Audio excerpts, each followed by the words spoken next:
저는 일단 스터디 계획을 굉장히 구체적으로 처음부터 작성을 하거나 아니면 이미 스터디 계획을 아주 구체적으로 제시한 그런 스터디 모집 글을 참고해서 스터디를 운영하시는 걸 추천을 드립니다. 왜냐하면 스터디를 운영하는 과정에서 여러 가지 변수나 아니면 여러 사건들이 발생을 할 수가 있는데 스터디 계획이 처음부터 잘 짜여져 있으면 이런 변수에 예상한 대로 접근을 해서 해결해 나가기 굉장히 좋습니다. 근데 계획이 없다 보면은 변수가 있을 때마다 당황하고 서로 갈등하고 차질이 발생할 수가 있습니다. 그래서 처음부터 몇 날 몇 시에 모여서 스터디를 어떻게 진행을 하고 피드백은 어떻게 할 거다라는 계획을 잘 세워두시고 그것에 맞춰서 스터디가 운영될 수 있게끔 계획을 철저히 세워주시는 것을 추천을 드리고 싶습니다. 그리고 또 스터디를 할 때 자신의 성격적인 특징을 미리 밝히는 것도 좋은데요. 예를 들어 나는 계획적인 성격이다. 나는 뭐 당일 복습을 중요시하는 성격이다. 이런 식으로 나의 성향을 밝힌다면 나와 성향이 좀 잘 맞는 사람들과 함께 스터디를 진행할 수 있으니까 내가 심적으로 좀 더 편안해지는 효과를 얻을 수 있습니다. 또 스터디를 할 때에는 특히 1차 스터디의 경우에는 지역이 좀 다른 사람들과 함께 하는 것이 좋습니다. 왜냐하면 지역이 같은 사람은 은연중에 경쟁자다라는 인식이 발생을 할 수가 있습니다. 지역이 다른 사람이면 이 사람은 경쟁자가 아니라 나와 함께 합격을 향해 가는 협력자다라는 생각이 좀 더 강하게 들면서 훨씬 더 스터디 효율도 끌어올릴 수 있다라는 생각이 듭니다. 또 스터디를 무단 탈퇴하는 문제가 발생할 수 있습니다. 무단 탈퇴하는 사람은 자신을 대체할 수 있는 충원에 놓고 나가게끔 하거나 아니면 벌금을 물릴 수 있게끔 미리 시스템화를 해 놓으신 상태로 스터디를 출발하시면 결원자가 생길 때 발생할 수 있는 여러 변수를 미리 예방해 놓을 수 있습니다. 이제는 상반기랑 하반기 각각 어떻게 스터디를 운영할 수 있을지에 대해서 설명드리고 싶은데요. 먼저 상반기에 맞는 스터디는요. 일단 제일 중요한 게 꾸준히 앞으로 전진하는 것입니다. 그 당일 혹은 한 주에 배운 내용을 계속 복습하면서 앞으로 전진할 수 있는 스터디가 매우 중요하고요. 또 당일 올라오는 내용을 보는 것보단 한 주 전반적인 내용을 같이 볼 수 있는 스터디를 운영하시는 게 더 잘 맞는 것 같습니다. 또 상반기에 딱 맞는 스터디 중에 하나가 서로 문제를 출제하고 상대방이 만든 문제도 풀어보고 나도 문제를 만들어보는 이런 문제풀이 스터디가 굉장히 상반기에 잘 맞는다고 생각합니다. 문제풀이 스터디의 단점은 아무래도 문제를 만드는데 좀 시간이 오래 걸린다라는 단점이 있습니다. 하지만 문제를 만드는 과정에서 나도 그 내용을 좀 내 걸로 만들 수 있고 또 다른 사람이 만든 문제를 풀어보는 과정에서 공부 내용을 다시 한번 복습하는 효과가 굉장히 강합니다. 그래서 상대적으로 시간 여유가 조금 있는 상반기에 시간이 조금 걸리더라도 문제를 만들고 풀어보면서 내용을 탄탄하게 다져나가시는 그 과정을 겪는 것이 굉장히 효과적입니다. 하반기의 경우에는 전략을 조금 바꿔서요. 한 주에 걸친 내용을 복습하는 것이 아니라 당일에 올라오는 내용을 다 철저하게 보시는 것이 중요합니다. 왜냐하면 이때부터는 수업 시간에 정말 중요한 것들 위주로만 많이 다루시고 또 머리에도 서서히 내용이 남기 시작하는 시점입니다. 그래서 조금이라도 내용이 빠져나가는 부분이 없게끔 최소화할 수 있도록 당일 복습을 진행해 주시는 것이 좋습니다. 또 이때까지도 취약하다고 느껴지는 지점이 있으면 나랑 좀 마음이 맞는 사람과 함께 그 취약한 부분을 다시 보는 스터디를 진행하시는 것도 좋습니다. 저는 7월에 접어들었을 때 역교론이 너무 약하다라는 생각이 들었는데요. 저랑 똑같이 역교론이 약하다라는 생각이 드는 스터디원과 함께 또 다른 짝 스터디를 하나 꾸려가지고 역교론만 집중적으로 2달 동안 보기도 했었습니다.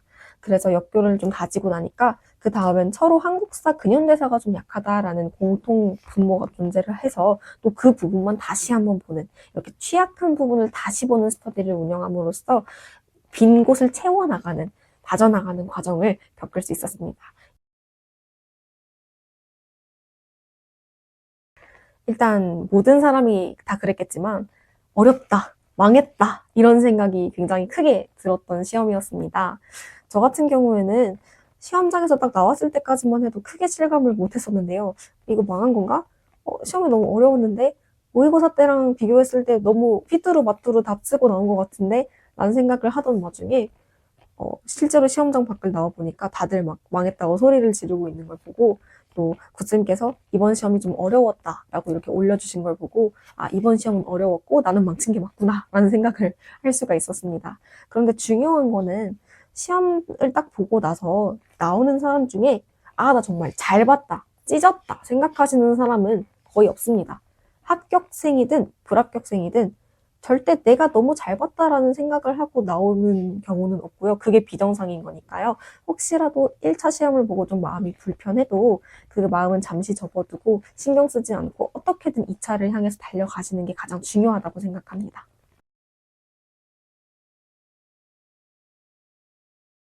네, 먼저 지도안에 대한 이야기를 먼저 드리도록 하겠습니다. 일단 저는 처음 지도안을 쓰다 보니까 도대체 어떻게 시작해야 되는지조차 감이 잡히지 않았습니다. 이때 남이 잘 쓴 지도안을 참고하시는 게 굉장히 중요합니다. 그냥 무작정 연합 스터디를 운영하면서 다른 많은 사람들의 지도안을 보는 것보다도요. 왜냐면 그 많은 사람들이 다 지도안 초보면은 못 쓴 지도안을 계속 보다 보니까 틀이 이상하게 잡혀버릴 수도 있습니다. 오히려 내 시간을 낭비하게 될 수도 있고 내 지도한 방향이 잘못 흘러갈 수도 있으니까요. 그렇게 하는 것보다는 정말 잘 썼다고 하는 지도안, 예를 들면 저희 교재에 있는 지도안 모범 사례 이런 것들을 보면서 한번 그대로 베껴 적어보시고 하는 것들이 굉장히 중요합니다. 또 수업 실험 같은 거 가시면 김쌤께서 이 지도안 되게 잘 썼다라고 찝어주시는 경우들이 있습니다. 그런 지도안 잘 사진 찍어 두셨다가 집에 가서 다시 한번 복기도 해보시고 이러면 지도안의 퀄리티를 좀 많이 올릴 수가 있습니다. 그리고 지도안을 쓰다 보면 네모 박스에 조건들이 들어있잖아요. 이 조건들도 물론 너무 중요하지만 군데군데 숨어있는 조건들이 되게 많습니다. 이를테면 학습 목표에 들어있는 내용들이 은근 지도안에 녹여내야 되는 경우도 많고요. 사진 자료들이라던가 아니면 회색 음영 박스라던가 블록 타임인지 아닌지 이런 사소한 요소들이 은근 지도안의 핵심적인 포인트로 들어가야 되는 경우가 많습니다. 그래서 이런 부분을 잘 잡기 위해서는요, 저는 김구 강의에서 운영했던 지도안 모의고사가 굉장히 도움이 많이 되었습니다. 모의고사를 한번 치러보고 선생님들께 직접 피드백을 받으면서 내가 조건을 되게 많이 놓치고 있다는 걸 깨달을 수 있었거든요. 그래서 혹시라도 올해 똑같이 지도안 모의고사를 열어주신다면 모든 모의고사 기회엔 다 참여하셔서 나의 실력을 검증받아보고 내가 얼마나 조건을 잘 캐치하고 있는지를 확인해 보시는 것을 추천드리고 싶습니다. 수업 실험의 경우에는 저는 예전부터 유튜브 영상을 많이 참고를 했었고요. 또 무엇보다 중요한 건 수업 실험 참관을 많이 하는 것이라고 생각합니다. 또 가능한 선에서는 여러 곳에 피드백을 요청하세요. 일단 김구 대표 수업 실험도 본인이 좀 대표 수업 실험자로서 피드백을 받아보시는 것이 중요합니다. 부담스러운 자리라고 피하지 마시고 부딪히고 도전해 보시는 것이 중요합니다. 그리고 또 저는 대학교 교수님께도 요청을 드렸었고 교육학 강사님께서도 수업 시험 피드백을 원하면 해주시겠다 하셔서 영상을 보내드렸었습니다. 이렇게 여러 곳에서 피드백을 받음으로써 나의 객관적인 상태를 파악해 보시려는 것이 굉장히 중요합니다. 또 첫 1분에 좋은 인상을 남기는 것이 아무래도 중요합니다. 첫인상이 많은 걸 결정한다고 하잖아요.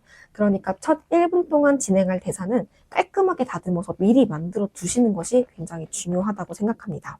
또 수업 실험도 그렇고 면접도 그렇고 이렇게 말하는 거는 약간은 타고나는 부분이 있는 것 같습니다. 근데 이 타고나는 게 중요한 게 아니라 그런 타고났다고 하는 분들을 보면은 다 공통점이 굉장히 자신감이 넘칩니다. 이 자신감이라는 요소가 되게 중요해요. 왜냐면은 잘 안 들릴 것 같은 것도 잘 들리게 만드는 효과가 있습니다. 표정 같은 것 때문에 당당해 보이니까. 그래서 최대한 나는 잘한다, 잘한다 생각을 하시고 당당한 모습으로 항상 수업 실험과 면접에 임할 수 있도록 연습해 보시면 좋을 것 같습니다. 면접 같은 경우에는 저는 일단 12월에 굉장히 많은 학원 강의들을 수강했습니다. 면접은 일단 김구 2차 강의를 들었었고 또 김구에서 연결해 주셨던 언플로우 스피치도 들었었고 또 다른 학원들의 면접 강의도 수강을 했었고 교육학 인강 강사분께서 올려주셨던 그런 면접 강의도 무료로 수강을 했었습니다. 이렇게 다양한 강의를 수강하면서 여러 가지 자료를 수집을 하고 그걸 바탕으로 저만의 단권화 노트를 12월에 다 맞춰놨습니다.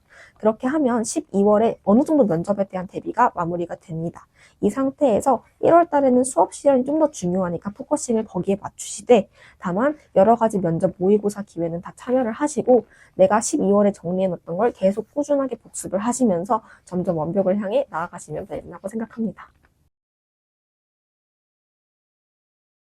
일단 저는 임용고시를 준비하는 내내 지나치게 열등감, 조바심, 꼭 나는 남들에게 부끄럽고 싶지 않아서 빨리 탈출하고 싶다는 마음, 이런 거에 너무 빠져 있었던 것 같습니다. 그런데 이 임용고시를 공부하는 과정에서 분명히 배워나가는 것도 있고요.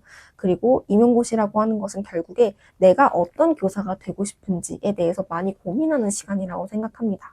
저는 실제로 지나치게 조바심에 빠져 있다 보니까 2차 준비 때 나는 생각보다 교사관 혹은 나의 수업권에 대한 생각이 좀 희미하다라는 것을 깨달을 수 있었습니다. 그래서 남에게 부끄럽고 싶지 않다라고 생각하기보다는 나 스스로에게 부끄럽지 않게끔 내가 어떤 교사가 되고 싶은지, 나는 어떤 참 교사로 자신을 발전시켜 나갈 수 있을지에 대해서 생각을 많이 다듬어 나가실 수 있었으면 좋겠습니다. 일단 많은 사람들이 다 공통적으로 하시는 말씀 중에 하나가 임용고시는 운이 많이 작용하는 시험이다라는 말씀인데요.